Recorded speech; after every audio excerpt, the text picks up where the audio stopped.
नमस्कार दोस्तों। आज की वीडियो में हम बात करेंगे एक बहुत जरूरी सवाल पर। अगर पुलिस आपसे या आप उससे पुलिस से भिड़ जाते हो या आपसे झड़प हो जाती है, पुलिस की कहासुनी हो जाती है पुलिस के साथ आपकी, और पुलिस आपको गिरफ्तार कर ले, तो नए कानून भारतीय न्याय संहिता 2023 के हिसाब से या भारतीय नागरिक सुरक्षा संहिता 2023 के हिसाब से आपके पास जमानत का क्या क्या प्रावधान है और कैसे मिलेगी आपको जमानत। ये वीडियो हर नागरिक और हर वकील के लिए बहुत जरूरी है, उपयोगी है। तो फ्रेंड्स, होता क्या है कि पुलिस से झड़प होने पर ज्यादातर नए जो कानून हैं जो अब आए हैं वो तुरंत प्रभाव से लागू होते हैं। जैसे कि भारतीय न्याय संहिता की धारा 222, इसमें क्या है कि सरकारी काम में बाधा, यानी कि आप पहले जो इंडियन पिनल कोड में होता था ना कि आप सरकारी काम कोई कर रहा है तो उसके बीच में काम में बाधा डाल रहे हो, तो ऐसे केस में जो इंडियन पिनल कोड की सेक्शन में जो धाराएं लगती थी इंडियन पिनल कोड की, वो धाराएं भारतीय न्याय संहिता में बदल कर जो है लगाई जा रही हैं।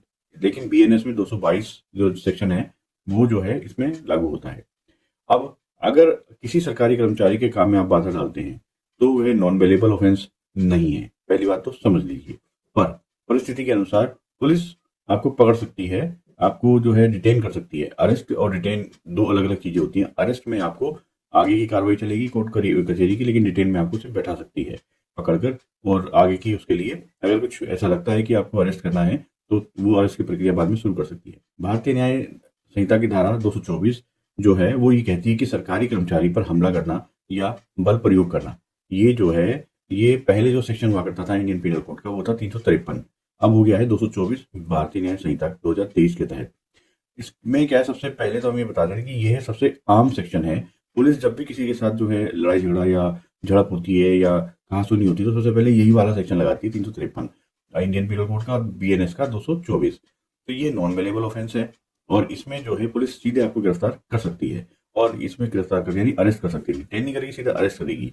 मैंने आपको बता दिया डिटेन और अरेस्ट में इतना ही अंतर होता है कि कोर्ट की कार्रवाई या केस की कार्रवाई, केस में आपको सम्मिलित करने की कार्रवाई अरेस्ट के बाद होती है, लेकिन अरेस्ट होने से पहले अगर आपको पुलिस पकड़ती है तो उसे डिटेंशन कहते हैं।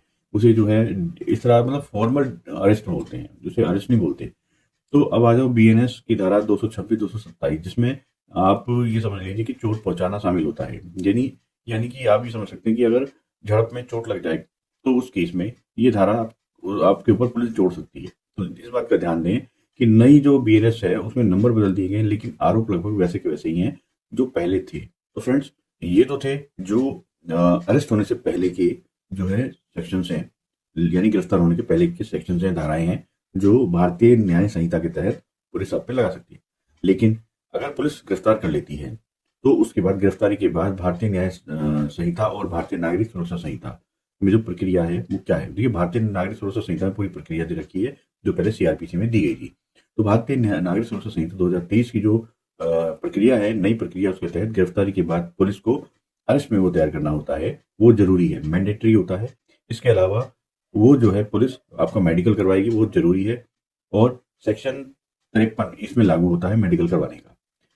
24 घंटे के अंदर मजिस्ट्रेट के सामने पेश करना होगा, ये पुलिस आपको पेश करेगी ही करेगी, ये मैंडेटरी है। भारतीय नागरिक सुरक्षा संहिता के सेक्शन 58 के तहत ये आपको करेगी। परिवार वाले या किसी दोस्त या किसी जानकार जो परिचित है आपका, उसको तुरंत सूचना देगी पुलिस की आपका बेटा, पति, भाई, बहन जो भी है, रिश्तेदार, जानकार, हमने इस तरह से अरेस्ट किया है, आप इस थाने में आइए और आगे की प्रक्रिया शुरू कीजिए। तो सेक्शन 47 भारतीय नागरिक सुरक्षा संहिता का इसमें लागू होता है। ये सब होने के बाद आपके पास अब अधिकार क्या है। देखिए, ये तो होगी पुलिस की बात कि पुलिस ने ऐसे ऐसे तरीके से आपको अरेस्ट कर लिया, ऐसी ऐसी कार्रवाई करी, लेकिन क्या पुलिस के पास जो अपने ड्यूटी, डायरेक्शन और अधिकार है उनके अलावा आपके पास जो, अगर आपको अरेस्ट करती है पुलिस या डिटेन करती है तो क्या है, वो भी है, बिल्कुल है। तो मैं उसमें आगे बढ़ने से पहले आपको बता दूं कि मेरा ये यूट्यूब चैनल है, ये आपको प्रैक्टिकल जानकारी देता है, जिसमें आप जो केसेस हैं आपके जैसे चल रहे हैं, जैसे हम लोग केस अटेंड करते हैं, अपेयर होते हैं केस में और कोई प्रक्रिया में भाग लेते हैं, तो उसके हिसाब से हम आपको यहाँ पे जानकारी देते हैं। तो इन प्रैक्टिकल जो केसेस को जो हम यहाँ डिस्कस करते हैं साथ साथ, अब ये जो है कि जमानत मिलेगी कैसे आपको भारतीय नागरिक सुरक्षा संहिता यानी कि बीएनएसएस के तहत, अगर मामला बेलेबल है और तो उसमें जो है सेक्शन 222 लागू होता है। तो उस केस में आपको थाने से ही बेल हो जाएगी, वहीं पर यानी पुलिस स्टेशन पे ही आपको जमानत रख के पर्सनल बॉन्ड और एक जमानती आधार कार्ड वगैरह आप जो है वहां पे मांगे जाएंगे, वो करके आप जो है जा सकते हैं। कोर्ट जाने की इसमें जरूरत नहीं पड़ती। लेकिन अगर मामला नॉन बेलेबल है, यानी कि गैर जमानती है, तो उस केस में जैसे कि मैंने आपको बताया कि बीएनएस की धारा 224 नॉन बेलेबल है, सरकारी कर्मचारी पे हमला करना। तो ये सबसे अहम हिस्सा होता है। इसमें आपको कोर्ट से ही जमानत मिलेगी, पुलिस आपको घर नहीं जाने देगी। वो कोर्ट में 24 घंटे के अंदर आपको पेश करेगी और आप वहां से बेल के लिए अप्लाई कर सकते हैं। तो उसमें आपको रेगुलर बेल मिलेगी। रेगुलर बेल के लिए आप अप्लाई कर सकते हैं। आपको कोर्ट में जाना होगा, वकील साहब हायर करने होंगे, एंगेज करने होंगे। अपने वकील के द्वारा कोर्ट को सारी समस्याएं, सारी बातें बतानी होंगी अपने पक्ष में। कोर्ट में आपको प्रेजेंट करना पड़ेगा। कोर्ट में आपके वकील साहब सब चीजें, सब बातें रखेंगे। कोई भारी चोट नहीं हुई, जैसे आपका इरादा जो है हमला करने का था नहीं, आप फरार नहीं होंगे, आप जांच में सहयोग करेंगे, आपका पहला अपराध है ये, या ऐसा करने की कोशिश है ये। उसके अलावा आपके वकील साहब आपके फेवर में बहुत सारी और बातें कहेंगे। कोर्ट जो है कहेगी पुलिस को कि जो केस डायरी वो लेकर आओ। तो उस केस में वो केस डायरी लेकर आते। देखिए, रिपोर्ट जो तैयार होगी वो तो बाद में होगी, लेकिन जो केस डायरी वो बननी शुरू हो जाती है जैसे ही आपके खिलाफ एफआईआर होती है। तो सेक्शन 193 देखकर बेल देंगे जज साहब। अदरवाइज वो केस डायरी में जो है, जो लिखा है, उससे ये पता चलेगा कि क्या क्या जो है आरोप किस तरीके से लगे हैं, क्या क्या हुआ है। अरेस्ट से पहले आपको बेल मिल सकती है और वो होती है एंटीसिपेटरी बेल। आप सीरियस अपराध है, आपको एंटीसिपेटरी बेल लेनी चाहिए, आप एंटीसिपेटरी बेल अप्लाई कर सकते हैं। उसके साथ ही बीएनएस में जो एंटीसिपेटरी बेल है वही है जो सीआरपीसी में जो है सेक्शन 438 में दी गई है। सेम, बस यहाँ पे उसका नंबर बदल दिया गया है।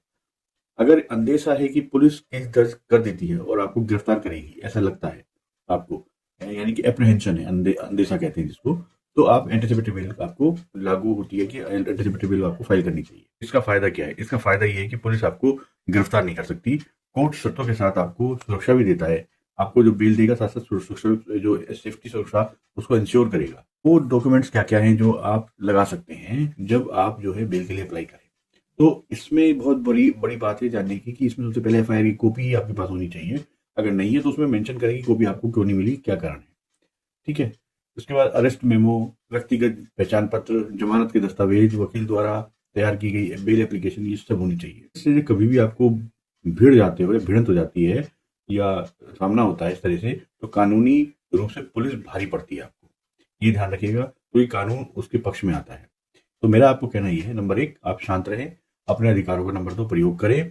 गलत तरीके से गिरफ्तारी अगर करे, मारपीट करे पुलिस, आप बहुत ही संयम से आप ले। और एक बात मैं आपको बता देता हूँ, कई सारे हाई कोर्ट्स ने, सुप्रीम कोर्ट ने कहा है कि आप जो है, कई ऑर्डर्स में कहा है कि आप पब्लिक प्लेस है, पुलिस स्टेशन भी, किसी कहीं भी ऐसे कुछ भी आपके साथ गलत होता है पुलिस के द्वारा, तो उस केस में आप उनकी वीडियोस भी बना सकते हैं, या किसी थर्ड व्यक्ति ने वीडियो बनाई है तो वो भी एक एविडेंस के रूप में प्रस्तुत कर सकते हैं। दूसरी बात यह है, मानवाधिकार जो आयोग है उसका प्रयोग जरूर करें। देखिए, मानवाधिकार आयोग यानी कि ह्यूमन राइट कमीशन है, बहुत ही इंपॉर्टेंट है सबके लिए। वो जो है आपके अधिकारों की रक्षा करता है। आप वहां जाएं, किसी वकील साहब को जिनको जानते हैं, तुरंत उन्हें फोन करके आप ये सारी जानकारी दें, तो वह आपके लिए हेल्प प्रोवाइड करेंगे। फाइनली मैं आपको दोस्तों बीएनएस 2023 के नए कानून के हिसाब से पुलिस आपसे भिड़ती है या आपकी भिड़ंत हो जाती है पुलिस से, या कई इस तरह के मामले हो जाते हैं पुलिस के सामने, साथ आपके साथ और पुलिस के साथ आपकी, तो आपको वह गिरफ्तार कर सकते हैं। अगर ऐसे मामले में करे तो आप जानते हैं कि बेल लेना है, नंबर 1, नंबर 2, कब लेनी है और कहां से मिलेगी। ठीक है फ्रेंड्स, तो इस बात का ध्यान रखते हुए आप जो मैंने प्रिकॉशंस बताए आप वो लें। साथ साथ पुलिस अगर करप्शन करते हैं पुलिस के अधिकारी, तो उनकी एविडेंसेस कलेक्ट कर सकते हैं आप वीडियो जरूर बनाएं। साथ साथ आप जो है उनके उच्च अधिकारियों तक पहुंचे, उनको अवगत कराएं। सभी राज्यों में नया सिस्टम शुरू हो गया है फ्रेंड्स कि हर राज्य की जो पुलिस है उसने अपनी एप्लीकेशंस बनाई हुई हैं, वेबसाइट्स बनाई हुई हैं, तो आप वहां पे भी उनकी शिकायत कर सकते हैं। इसके अलावा अगर आप से पुलिस वहां पे थाने में बदतमीजी करती है, कोई परेशान करती है, एफआईआर दर्ज नहीं करती, तो आप सीधा कोर्ट आ सकते हैं। कोर्ट में वकील साहब, आपके कई सारे वकील होते हैं, हम भी वकील हैं जैसे, तो आपकी हेल्प करेंगे। हम कोर्ट से जो है एफआईआर कराने में आपकी हेल्प करेंगे।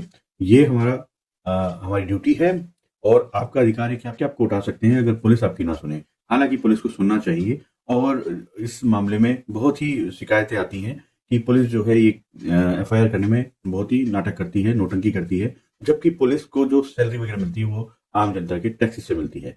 लेकिन पुलिस बड़े अपराधियों को छोड़ देती है, इनोसेंट्स को फंसाती है। ऐसा कई बार कहा गया है, लेकिन ऐसा भी हर बार नहीं होता है। कई बार ऐसा भी होता है कि पुलिस सही व्यक्ति को पकड़ लेती है। ये वैसे रेयर है, बट होता है कभी कभी, तो मैंने देखा है इसलिए मैं बता रहा हूँ। लेकिन ज्यादातर केसेस में ऐसा नहीं होता। तो आप अपने अधिकारों को समझें और अगर कोई समस्या हो तो ज़रूर संपर्क करें वकील साहब से।